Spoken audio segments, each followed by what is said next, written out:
میں نے اپنی زندگی میں دین کی کتابیں مدرسے کے علماء سے پڑھی ہیں، گو کہ مدرسے میں داخل ہو کر پڑھنے کا موقع نہیں ملا۔ اب اس کی لمبی تفصیل ہے۔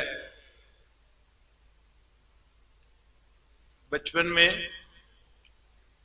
مجھے بھائی نے مدرسے میں حفظ کے لیے داخل کروایا، تو میں نے پہلے 6 پارے مدرسے میں 2 مہینے کے اندر حفظ کر لیے۔ ذہین تھا، شوق بھی تھا، قاری صاحب میرے اوپر بڑے مہربان تھے، تو گرمی کی 2 مہینے کی چھٹیوں میں نے 6 پارے یاد کر لیے۔ جب چھٹیاں ختم ہوئی تو بھائی نے کہا کہ اسکول چلو۔ میں نے ضد کی کہ نہیں، میں تو مدرسے میں پڑھوں گا۔ اس نے کہا نہیں، اسکول پڑھنا چھوڑنا نہیں ہے۔ وہ اسکول میں ٹیچر تھے، مجھے زبردستی اسکول لے گئے۔ واپس آیا تو میں امی کے سامنے خوب رویا، اور میں نے کہا امی میں نے اسکول نہیں جانا، میں نے تو مدرسے میں پڑھنا ہے۔ امی نے بھائی سے بات کی، بھائی نے کہا کہ نہیں اسکول اس کو پڑھانا ہے، اگر یہ مدرسے کی پڑھائی کرنا چاہتا ہے تو شام کو پڑھ لیا کرے۔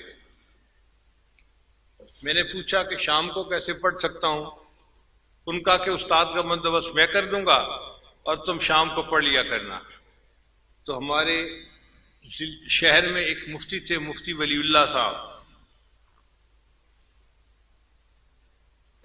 شہر کے مفتی اعظم بھی تھے، بڑے عالم تھے، ان کے دوست تھے۔ انہوں نے ان کو کہا کہ میرے بھائی نے کتابیں پڑھنی ہیں، آپ شام کو پڑھا دیا کریں۔ تو مفتی صاحب نے کہا ٹھیک ہے، میرے پاس آ جایا کرے، میں 2-3 گھنٹے دے کے پڑھا دیا کروں گا۔ تو انہوں نے مجھے فارسی پندنامہ سے کتابیں پڑھانی شروع کر دی۔ پھر مالا بدہ میں نے انہوں نے کتاب پڑھائی، پھر گلستان بوستان پڑھائی، پھر انہوں نے صرف اور نحو کی کتابیں پڑھانی شروع کی۔ شرح میات عامل تک میں نے ساری کتابیں ان مفتی صاحب سے پڑھی۔ اتنے میں میرا داخلہ اب آگے ہو گیا۔ جب میں یونیورسٹی میں پہنچا، انجینئرنگ یونیورسٹی لاہور میں، تو دل بڑا پریشان تھا کہ میری کتابوں کا سلسلہ کیا بنے گا۔ تو داخلہ ملنے کے بعد ہم نے یونیورسٹی کے گرد تھوڑا راؤنڈ لگایا کہ قریب میں کوئی مدرسہ ہے۔ تو ایک مدرسہ ضیاء العلوم کے نام سے بیگم پورہ محلے میں تھا۔ یہ بیگم پورہ محلہ بالکل یونیورسٹی کی دیوار کے ساتھ ہے۔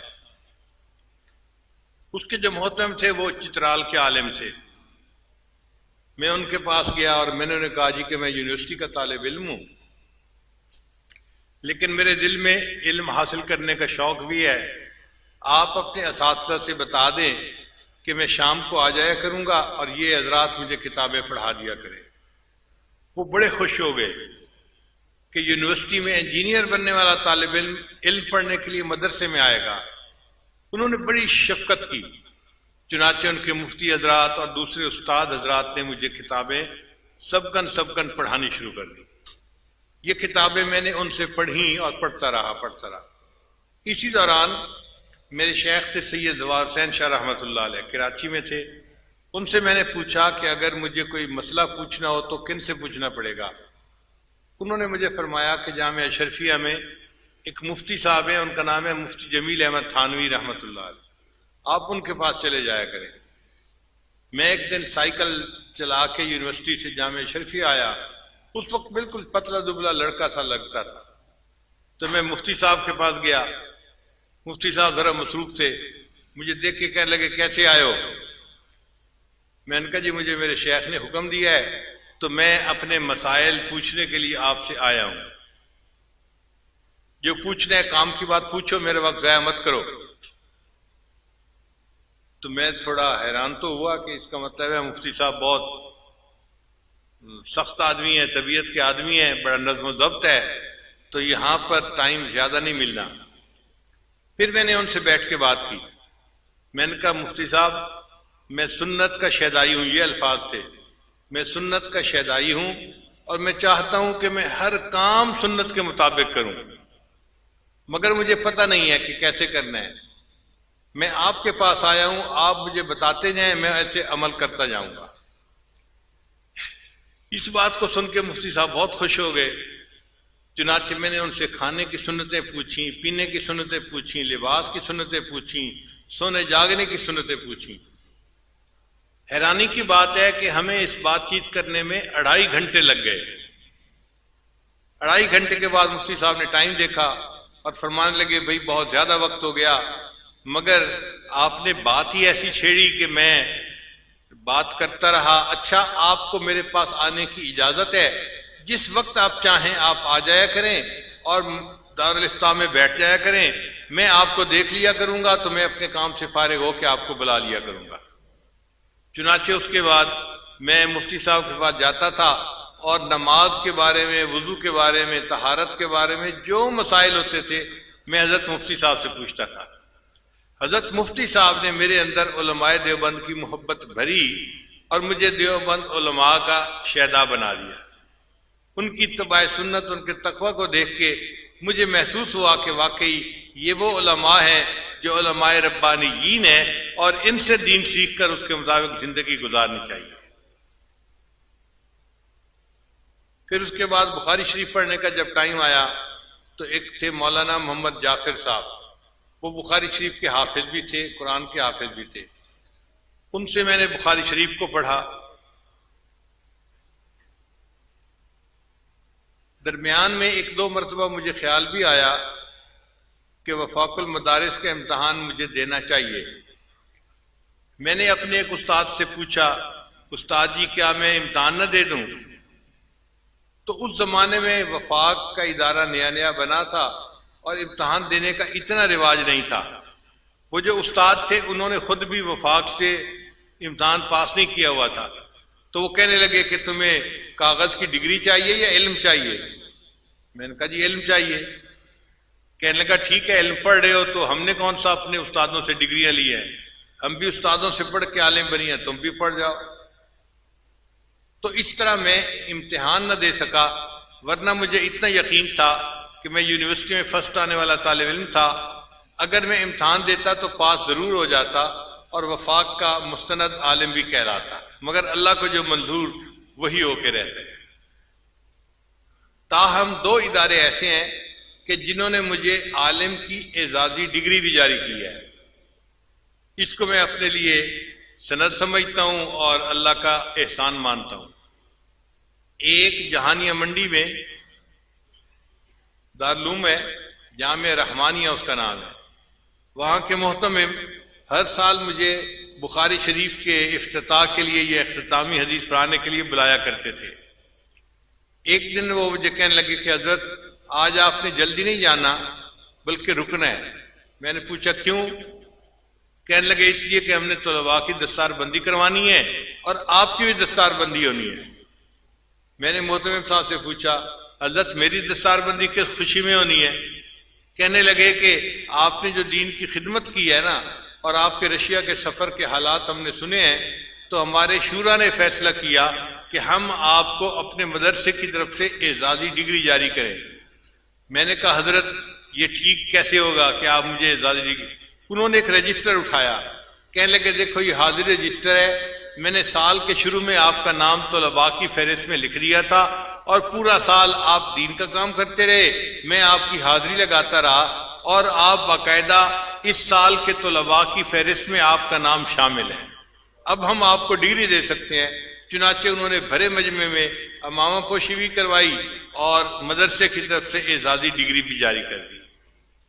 پھر اس کے بعد دوسری ڈگری قاسم العلوم ملتان کے جو محتمم تھے انہوں نے عطا کی۔ انہوں نے بھی یہی الفاظ کہے کہ آپ کی دینی خدمات کو ہم نے دیکھا ہے اور اللہ نے بہت لوگوں کی زندگیوں کو بدلا ہے، اب ہم چاہتے ہیں کہ مدرسے کی طرف سے آپ کو اعزازی ڈگری دیں۔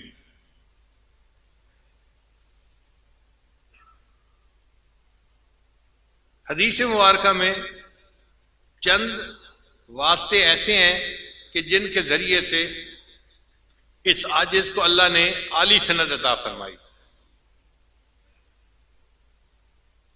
اب بات چلی پڑی ہے تو میں ذرا تفصیل بھی بتا دوں۔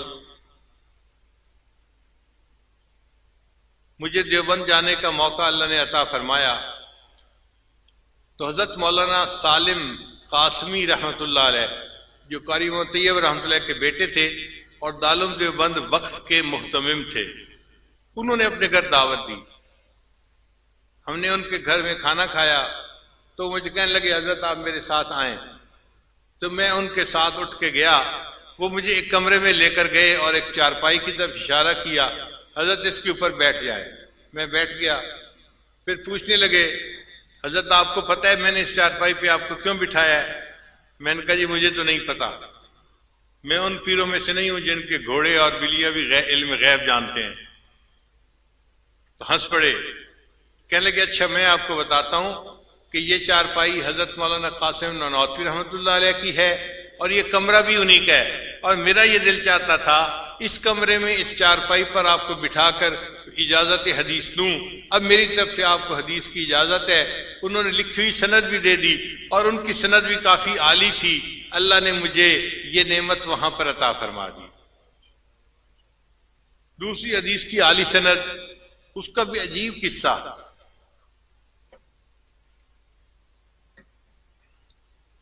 حرم میں حج کرنے کے بعد کچھ دنوں کے لیے ہم ٹھہرے ہوئے تھے. تو ایک دن عصر کی نماز میں نے حرم میں پڑھی تو میں نے دیکھا کہ ایک پتلے دبلے سے ہیں بڑے میاں، وہ بیٹھے اور ان کے گرد آ کر طلباء نے حلقہ بنا کر بیٹھنا شروع کر دیا. طلباء نے سرخ رومال باندھے ہوئے تھے، عربی طلباء جو ہوتے ہیں، اور ان کے ہاتھ میں کتابیں تھیں. اور جو حدیث کی کتابیں ہوتی ہیں نا وہ اپنے سائز سے ایک نظر سے پہچانی جاتی ہیں. سکولوں کالجوں کی کتابیں اور طرح کی ہوتی ہیں اور جو دینی کتابیں ہیں ان کا سائز اور طرح کا ہوتا ہے. تو جب میں نے دیکھا کہ یہ طلباء ان کے گرد بیٹھ رہے ہیں تو مجھے بھی دلچسپی ہوئی، تو میں ذرا آگے ہوا. اب ایک طالب علم نے پہلی حدیث مبارکہ کی بخاری شریف کی تلاوت کی تو ان بزرگوں نے سب کو اجازت دی. مجھے دل میں خیال آیا کہ جو بزرگ حرم میں بیٹھ کر حدیث کی اجازت دے رہے ہیں یہ کوئی عالی سند والے عالم ہوں گے. تو میں نے ان کے خادم سے کہا کہ حضرت کا تعارف کیا ہے؟ اس نے کہا جی حضرت کا نام ہے مولانا احمد علی، یہ انڈیا کے ہیں اور رہتے انگلینڈ میں ہیں، اور ان کی حدیث کی سند اتنی عالی ہے کہ پاکستان کے بڑے بڑے علماء ان کے پاس آ کر حدیث کی سند لیتے ہیں. میں نے کہا مثلاً؟ کہنے لگا مثلاً حضرت مفتی تقی عثمانی دامت برکاتہ. جب اس نے نام لیا تو میں نے سوچا کہ واقعی اگر ہمارے شیخ الاسلام دامت برکاتہم جیسے بڑے حضرات جو جبال العلم میں سے ہیں انہوں نے ان سے حدیث کی اجازت لی تو ان کی عالی سند ہوگی. تو میں نے اس سے کہا کہ بھائی کیا حضرت سے مجھے اجازت حدیث مل سکتی ہے؟ اس نے کہا آپ کا نام کیا ہے؟ میں نے کہا نام میرا ہے ذوالفقار احمد نقشبندی. اب یہ نام سن کے نا وہ بندہ تو اچھل پڑا اور وہیں بیٹھے بیٹھے حضرت حضرت حضرت اونچا اونچا کہنے لگا. حضرت نے فرمایا بھائی کیا ہوا؟ حضرت آپ نے میرے ذمہ لگایا ہوا تھا کہ اگر یہ بندہ مل جائے کہیں تو مجھے بتانا، میں نے ان سے ملاقات کرنی ہے. وہ صاحب ہی آئے بیٹھے ہیں. اب حضرت نے نام سنا تو وہ کھڑے ہو گئے تو میں بھی کھڑا ہو گیا. حضرت سے دوبارہ معانقہ کیا، ملاقات کی. تو میں نے عرض کیا کہ حضرت میں اس لیے آپ کے پاس حاضر ہوا ہوں کہ آپ مجھے حدیث کی اجازت دے دیں. وہ فرمانے لگے کہ میں جب گھر سے چلا تھا حج کے ارادے سے تو میں نے اس وقت یہ ارادہ کیا تھا اگر اس سفر میں کہیں میری آپ سے ملاقات ہو جائے گی تو میں آپ کے ساتھ مل کر توبہ کے کلمات پڑھوں گا، کیونکہ میں نے نیت پہلے کی ہوئی تھی. آپ نے تو آج کی ہے حدیث کی اجازت کی، پہلے آپ مجھے توبہ کے کلمات پڑھائیں پھر میں آپ کو حدیث کی اجازت دیتا ہوں. اللہ کی شان دیکھیے جی، ان کے حکم پر میں نے حرم میں بیٹھ کے وہیں ان کو توبہ کے کلمات پڑھائے اور پھر انہوں نے حدیث کی اجازت دی. اور ان کی حدیث کی اجازت جو ہے وہ حضرت مولانا فضل الرحمان گنج مراد آبادی رحمۃ اللہ کے واسطے سے واقعی باقی سب سے عالی بن جاتی ہے. ایک تیسری سند جو حدیث کی مجھے ملی وہ بھی عجیب. ہم لوگ ترکی گئے تو ہمیں کسی نے بتایا کہ یہاں پر ایک بڑے بزرگ گزرے ہیں علامہ زاہد الکوثری رحمۃ اللہ علیہ، جن کو امام اعظم ابو حنیفہ رحمۃ اللہ علیہ کا کہ دفاع کرنے کا اعزاز حاصل ہے. انہوں نے بڑی اعلیٰ کتابیں لکھی، عربوں نے بھی اس کی بڑی تعریف کی. تو ان کے ایک آخری شاگرد، ان کا نام ہے شیخ امین، امین سراج رحمۃ اللہ علیہ، وہ ابھی زندہ ہیں، اور ان کو حکومت نے نادر ہستیوں میں شامل کر کے ان کے لیے خود ڈاکٹروں کی ٹیم ان کے ساتھ لگائی ہوئی ہے، ان کی صحت کا خیال رکھیں تاکہ یہ تاریخی ہستی بیمار نہ ہو جائے۔ وہ ابھی زندہ ہے، مگر وہ 5 نمازیں اپنے گھر کی مسجد میں پڑھتے ہیں، صرف جمعہ کی نماز کے لیے وہ آتے ہیں، اور جمعہ کی نماز کے لیے بھی مسجد کے ساتھ ایک شیشے کا کمرہ بنایا گیا ہے، وہاں وہ نماز پڑھتے ہیں۔ لوگ ان سے نہیں مل سکتے، وہ لوگوں سے نہیں مل سکتے، کیونکہ ملنے سے وائرس پھیلتا ہے، بیکٹیریا پھیلتا ہے، بیماریاں پھیلتی ہیں، اور یہ شخصیت چونکہ قومی شخصیت ہے، اس لیے ان کی صحت کا خیال رکھنا ڈاکٹروں کی ذمہ داری ہے۔ وہ ڈاکٹروں کے ساتھ آتے ہیں، نماز پڑھ کے چلے جاتے ہیں۔ خیر، ہم نے اللہ سے بڑی دعا مانگی، 2 دن نفل پڑھتے رہے صلاۃ الحاجت کے، کہ یا اللہ ہمیں توفیق عطا فرما، ہم ان کی زیارت بھی کریں اور ان سے اجازت حدیث بھی لے لیں۔ مجھے ایک عالم نے بتایا، وہ جلدی حدیث کی اجازت نہیں دیتے، وہ کہتے ہیں کہ 10-15 دن میرے ساتھ رہو اور درس میں بیٹھو، پھر حدیث کی اجازت دوں گا۔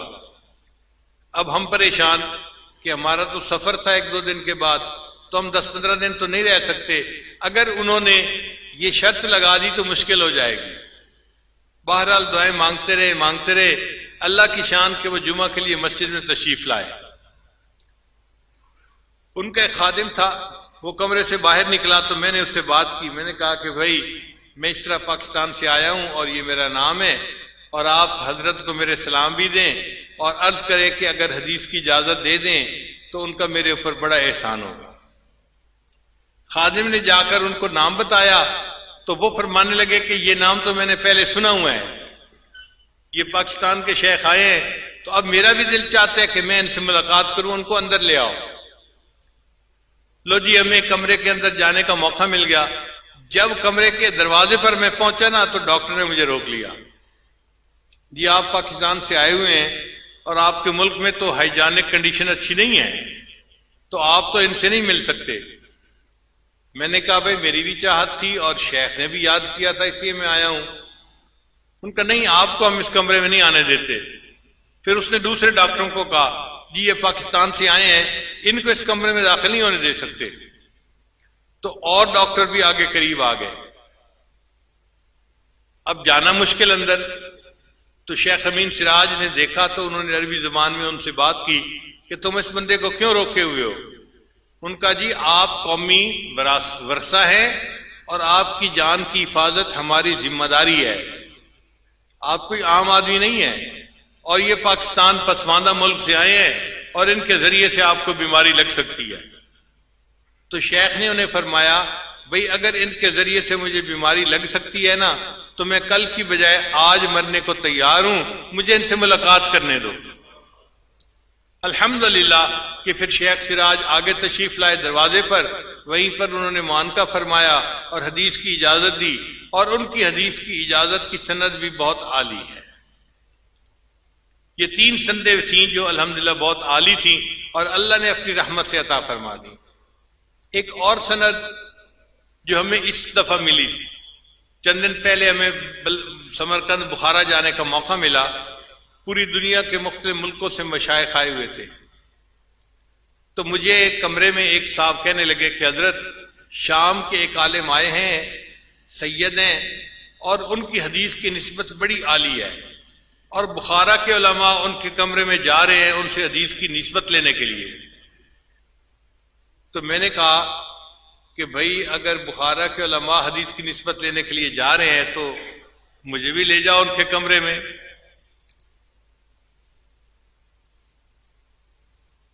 کہنے لگے جی کیسے؟ میں نے کہا ویل چیئر لے آؤ، میں چلتا ہوں ان کے کمرے میں۔ جب میں نے کہا نا کہ ویل چیئر لے آؤ میں چلتا ہوں ان کے کمرے میں، تو ہمارے دوستوں میں سے ایک دوست بیٹھے ہوئے تھے، وہ کہنے لگے حضرت آپ نہ جائیں، یہیں بیٹھے، میں آپ کو ایک بات بتاتا ہوں۔ میں نے پوچھا کیا؟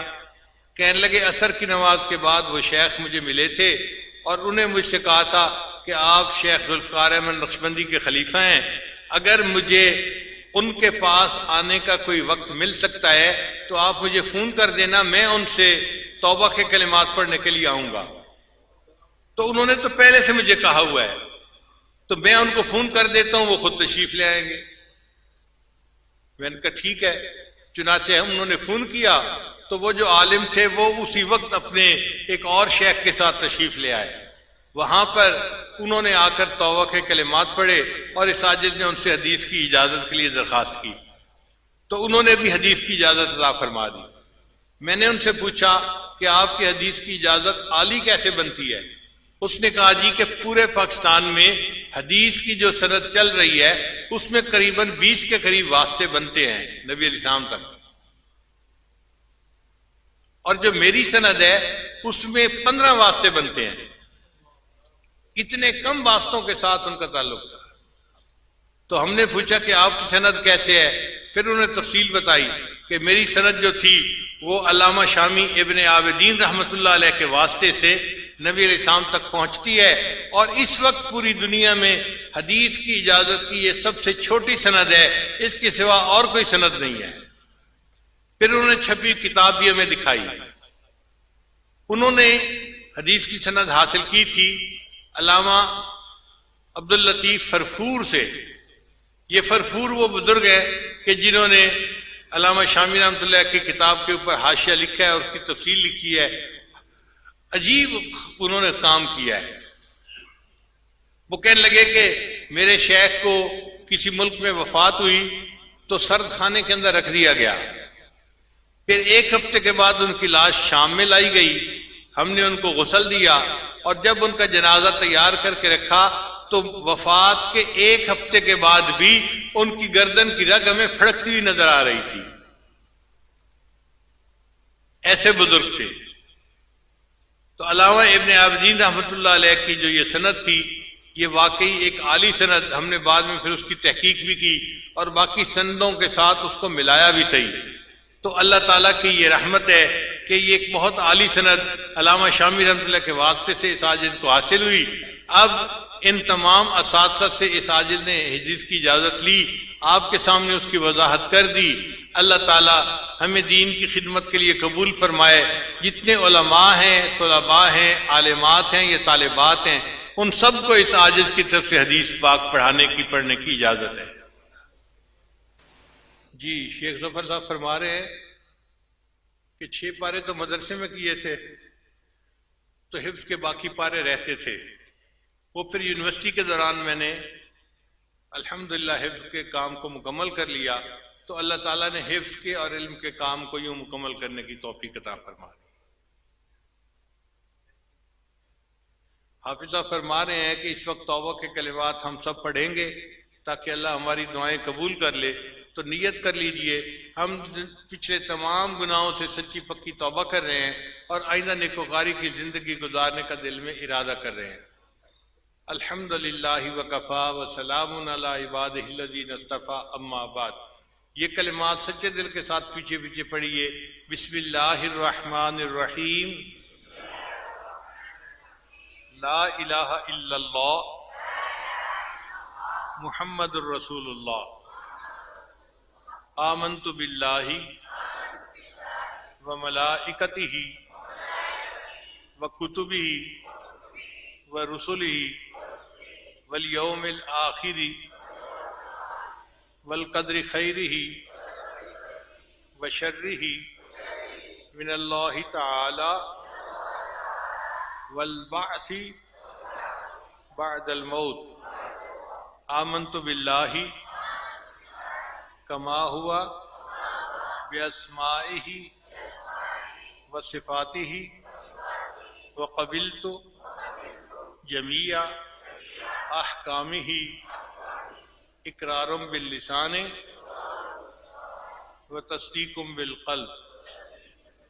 اشہد ان لا الہ الا اللہ واشہد ان محمدا عبدہ ورسولہ. استغفر اللہ ربی من کل ذنب واتوب الیہ برحمتک یا ارحم الراحمین. ان کلمات کو پڑھنے سے ہم تو بتائے بھا چکے ہیں، چند معمولات ہیں جن کو باقاعدگی سے کریں گے تو اللہ تعالیٰ دل کو منور کریں گے۔ پہلا عمل 100 مرتبہ استغفار صبح و شام پڑھنا، دوسرا عمل 100 مرتبہ درود شریف صبح و شام پڑھنا، تیسرا عمل قرآن مجید کی تلاوت روزانہ کرنا، چوتھا عمل چلتے پھرتے ہر وقت دل میں اللہ کو یاد کرنا، اور پانچواں عمل صبح و شام 10-15 منٹ کے لیے مراقبہ کرنا۔ مراقبے کا طریقہ بہت آسان ہے، اللہ کی طرف لو لگا کے آنکھیں بند کر کے آپ بیٹھ جایا کریں اور یہ محسوس کیا کریں کہ اللہ کی رحمت آ رہی ہے، دل میں سما رہی ہے، ظلمت اور سیاہی دور ہو رہی ہے، اور ہمارا دل اللہ اللہ اللہ